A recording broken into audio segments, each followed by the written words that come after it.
Hello, citizens of YouTube land. Hey, It's your president and your VP back for another episode of March of the Leprechauns. yep. This time it's Leprechaun 3. So This this, happens to be our favorite Leprechaun movie out of the entire 8 movies. yeah, Except we haven't seen Return, so who knows? we haven't gotten to that one yet. It might be a pretty good one. We'll do it when we get to it, guys. This one On St. Patrick's Day. This one came out in the year 1995, and it was the highest grossing direct-to-video release of that year. So there's that, guys. It's very popular, actually. It holds a 34% on Rotten Tomatoes, which, of course, as we've said in the past, we don't really care too much for those ratings. But for those of you guys out there who want to know about it, there it is. It was directed by Brian Trenchard Smith, and it stars Warwick Davis in this movie. It's also got Scott Gattins, who years later would go on to write Kong Skull Island. So there's an interesting little tidbit. And Real Steel. And Real Steel. Very fun movie. You should watch it. So, this movie begins with the leprechaun as a statue because there's a medallion across his neck. Which, by the way, we want this statue. And it was, he's being brought in by what looks like a homeless vagrant who has lost his arm and probably his leg due to the leprechaun. It's never specifically stated, but the implication is there. So he takes it to a pawn shop and he gets $20 for the statue. Well, the Indian in the movie, Indian American, I should clarify, I guess. His name is Gupta, so we're going to call him that. He's Indian American. He takes the necklace off of the statue and he goes to analyze it, and then the statue reappears and the leprechaun is returned to life. And it's all because he didn't listen to the instruction of don't touch the medallion. Yep. So, the statue, the leprechaun disappears, and he tries to kill Gupta, but he's wearing the medallion, so he's able to ward him off. Meanwhile, we are introduced to the characters of Scott and Tammy, who happen to be pretty likable protagonists in this movie. Unlike Bridget and Cody from the last movie. Yeah. Scott's a bit naive. He's about to go to college, and he's just driving through Vegas to get there. And he meets Tammy on the side of the road. Hold on. Yeah. Okay. Sorry about the little brief pause of interruption there. Back on schedule here. So, he meets Tammy, and he agrees to take her to the Lucky Shamrock where she works. And he convinces her to let him inside, because he's never been inside a casino. But he's not 21, so he's very young, very naive, very inexperienced about the way things work in Las Vegas. Yeah. Because, guys, if you know, Las Vegas is known as Sin City. Yeah. A little historical context, it was pretty much funded and founded by the mafia. It was a town, but all the casinos and stuff came to be as a result of the mafia in the 1940s and 50s.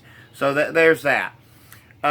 So he decides he's going to cash his payout, his check for college tuition, which amounts to $23,000, and he decides he's going to play the roulette wheel. Well, as he's playing the roulette wheel, he starts losing because they're cheating him.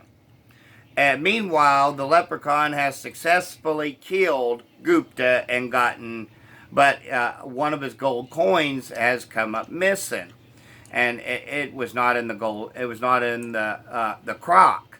So, since Scott is on a losing streak, one of the people there, I forgot her name already, the character, but she's played by Caroline Williams, who was in Texas Chainsaw Massacre 2. So, little cult status there as far as that goes. She sends him over there, and he sees the guy dead because he dies after the leprechaun strangles him with a telephone cord. And he finds out that there was this CD-ROM program about leprechauns that was on, and he learns about the wishes that can be given to gold coins, the possessor of. So he wishes that he's back on a winning streak, and he's back on a winning streak. So as this happens, the Mitch, the sleazy scumbag owner of the Lucky Shamrock, comes up and tells the character played by Caroline Williams that she has to get his money back or it's going to be the end of her. And he basically manipulates Scott into staying in the casino, and some shenanigans happen. And then there's this other character named Fazio who Tammy works for, and he's this shady-ass magician who really can't perform very well. He's a bad illusionist. Yeah. So Caroline's character realizes that the coin has special powers, and she convinces Fazio to break into Scott's room, and they steal the coin. Well, Mitch gets the coin, and he tells Caroline's character that he could have any woman he wanted, and she goes, like that bimbo that works for you? And he goes, yeah, like her. And she goes, you wish. And he goes, yeah, I wish. And suddenly Tammy falls under this spell and is going to seduce Mitch. Well, this turns out to be a big problem because Caroline's character realizes that he said, you wish, and she steals the coin. And then the leprechaun manipulates the TV through a series of running gags where he's a shiesty lawyer, a preacher, and a fortune teller. It's actually very funny. Very funny. It's ridiculous. It's over the top. The whole movie's that way. At one point, the leprechaun meets up with an Elvis impersonator, and they share this moment, and it's so stupid, but so funny at the same time. And the leprechaun's throwing out these little wise-ass one-liners the whole time, and it makes the whole movie experience better. So, but hey, it's Warwick Davis, so... And the fact that he encountered Scott, because Scott is the one who had the possessor of the coin at first. He visits Scott before all those other events that I had mentioned there, and he visits Scott, and he takes a bite out of Scott's arm, but Scott stabs him in the head, and the leprechaun's blood mixes with him, turning him into basically a half leprechaun. So the shenanigans continue, and more people get killed in over-the-top ways, including Fazio getting sawed in half, and Mitch gets electrocuted by a sex robot. Yes, that happens. And Caroline's character, when she has the coin, she wishes for, like, basically a complete plastic surgery makeover, more or less. Well, the leprechaun then makes her bigger and bigger and bigger, and she explodes in the most over-the-top way possible. But the end of the movie is where they face off after Fazio's gotten sawed in half. Oh, by the way, I should mention that the leprechaun is from hell, as Scott puts it. That must be my brother from hell. And I'm thinking to myself, so wait a second, the leprechaun is from hell. We know that there are no interconnected actual storylines here, son. But the leprechaun in the first movie had mentioned that he had sold his soul to the devil for gold. So, and it's also mentioned in the first movie that it's the gold that gives him his powers. Now, fun fact that I learned today, the leprechaun's name is actually Lubdon, which is established in the Leprechaun limited comics that are out there, guys. And I might try to search them out and see if I can find them, and maybe do a review for those eventually, maybe next year or something, after we wrap this up, and maybe a special treat for you guys out there. I'll try to do that for you guys. So anyways, at the end of the movie, it's the leprechauns facing off against each other, and Lubdon, he tries to convince Scott to join his side, but he realizes that he's only lying, and so he sets the gold on fire, and that's what causes the leprechaun to explode. But the leprechaun can't resist flipping him off in the process. So, just like how earlier when Tammy shows Leprechaun the amulet, he basically strolls off and then flips him off as well in the process.